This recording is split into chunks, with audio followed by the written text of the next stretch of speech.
नमस्ते, मैं हूं धनंजय मोरे और फोटोटेक टॉक में आपका स्वागत है। आज का विषय होगा एपर्चर। तो चलिए समझते हैं एपर्चर क्या होता है। एपर्चर वो एक चीज़ है जो फोटोग्राफी के 3 मूल स्तंभों में से एक है। काफ़ी लोगों को एपर्चर क्या है ये समझ में आता है, पर जब कोई हमें पूछता है कि भाई आपके लेंस का एपर्चर क्या है, तो उसका मतलब कुछ और है। और अगर कोई पूछता है कि आपने कौन सा एपर्चर रखा है, तो उसका मतलब भी और है। तो एपर्चर ऐसा शब्द है जिसके मतलब अलग अलग हो सकते हैं और एक्चुअल उसका मतलब जो है वो कुछ और ही है। तो चलिए समझते हैं एपर्चर क्या है। अगर हम लेंस खोलते हैं तो लेंस के अंदर आपको इस प्रकार का एक मैकेनिज्म दिखेगा। ये जो मैकेनिज्म है, ये आप देखेंगे कि जो छेद है वो छोटा या बड़ा हो सकता है। ये मैकेनिज्म को ही हम एपर्चर बोलते हैं।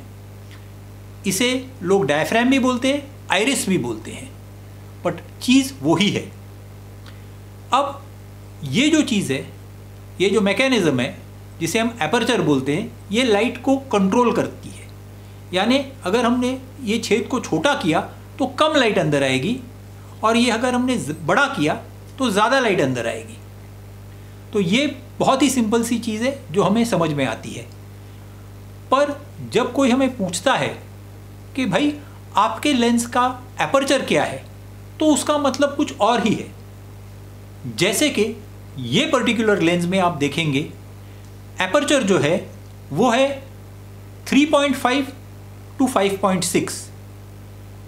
ये दूसरी लेंस में अगर आप देखेंगे तो एपर्चर है 1.8, बट उसके सामने आप देखेंगे कि एक 1:2 का इंडिकेशन दिया हुआ है। इसका मतलब क्या है?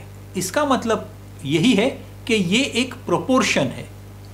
तो जब कोई हमें पूछता है कि आपके लेंस का एपर्चर क्या है, तो उसका मतलब होता है कि आपके लेंस का मैक्सिमम एपर्चर क्या है।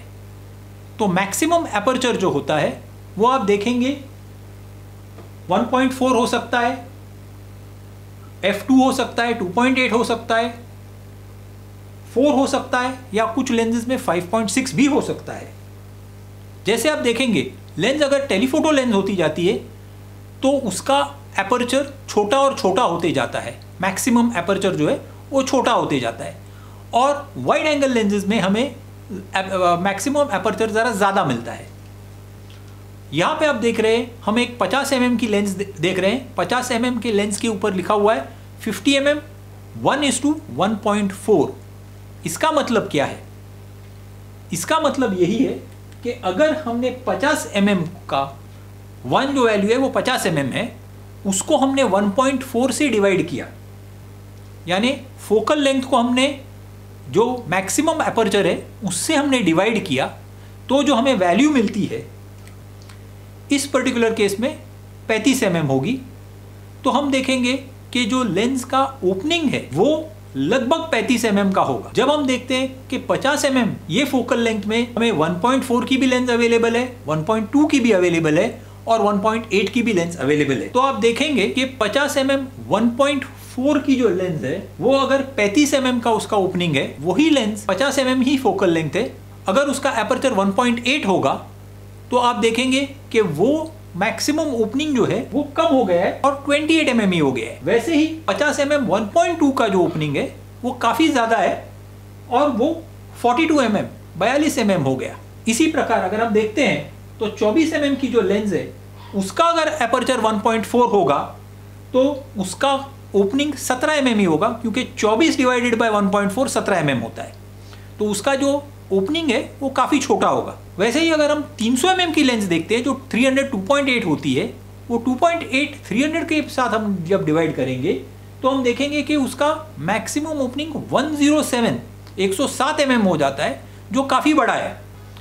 जो दूसरा इंस्टेंस था जहाँ पे हमें किसी ने पूछा कि आपने कौन सा एपर्चर यूज़ किया, तो उसमें उसका मतलब होगा एफ स्टॉप। एफ स्टॉप यही चीज़ है।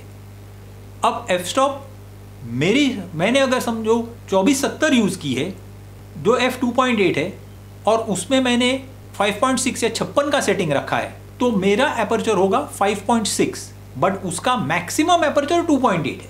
तो एफ स्टॉप जो है वो एक रेशियो है फोकल लेंथ का और एंट्रेंस प्यूपल का। तो यहाँ पे हम देख रहे हैं जो एपर्चर का स्केल है वो एक काफ़ी अलग स्केल है, यानी वो डायरेक्टली डबल नहीं होता है। हम देखेंगे एपर्चर 1.4 के बाद 2 आएगा, 2.8 आएगा, फिर f4 आएगा। तो अगर हम देखेंगे तो हर ऑल्टरनेट एपर्चर जो है वो डबल है, यानी 1.4 का जो डबल है वो 2.8 है, 2 का जो डबल है वो 4 है। तो ये याद रखने के लिए बहुत ही सिंपल सी चीज़ है, आपको याद रखना है कि ऑल्टरनेट डबल होते जाता है, बट लाइट जो है वो हर एपर्चर या एफ स्टॉप हाफ या डबल करती है। यानी अगर मैं 2 से 2.8 पे जाता हूं तो मैंने लाइट कट कर दी है एक स्टॉप से। वो एक स्टॉप वही चीज़ है जो हम शटर स्पीड या आईएसओ में एक स्टॉप कहते हैं, वही एक स्टॉप यहाँ पे भी है। तो ये हम उसे फुल स्टॉप कहते हैं। इसके अलावा अगर हम सिनेमाटोग्राफी की बात करें तो हम सुनेंगे टी स्टॉप। अब टी स्टॉप और एफ स्टॉप ये काफ़ी अलग चीज़ें हैं। टी स्टॉप जो है वो ट्रांसमिशन स्टॉप है। अब एफ स्टॉप जैसे मैंने आपको बताया ये एक प्रोपोर्शन है, यानी 1.4, 1.8, 2.8 ये जो वैल्यूज है ये फोकल लेंथ के ऊपर उसका अप्रोक्सीमेट प्रोपोर्शन है। बट टी वैल्यू जो होती है वो एग्जैक्ट वैल्यू होती है, यानी वो लाइट कितनी ट्रांसमिट कर रही है। तो ज़्यादातर बार ऐसा होता है कि अगर लेंस के ऊपर लिखा होगा 2.8 तो उसका एक्चुअल ट्रांसमिशन 2.8 नहीं होगा, शायद 3 होगा या 3.2 होगा। अगर हम स्टिल फोटोग्राफी कर रहे हैं तो उसमें उसका ज़्यादा फर्क नहीं पड़ेगा। क्यों नहीं पड़ेगा?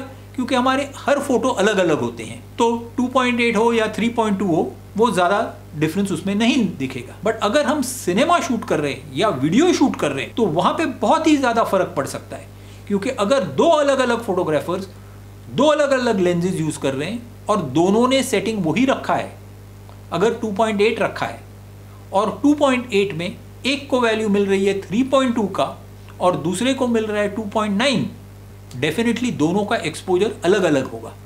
और अगर हम ए रोल और बी रोल ऐसे दो कैमरा से शूट कर रहे हैं तो जब मैच करने का समय आएगा तो एक्सपोजर एक का आपको ज़्यादा डार्क दिखेगा और एक का ज़्यादा ब्राइट दिखेगा। तो इसीलिए सिनेमा में टी वैल्यू रखा गया है या ट्रांसमिशन वैल्यूज देते हैं। एपर्चर हम कैसे यूज़ कर सकते हैं वो देखेंगे एक अन्य वीडियो में। तब तक के लिए नमस्ते, धन्यवाद।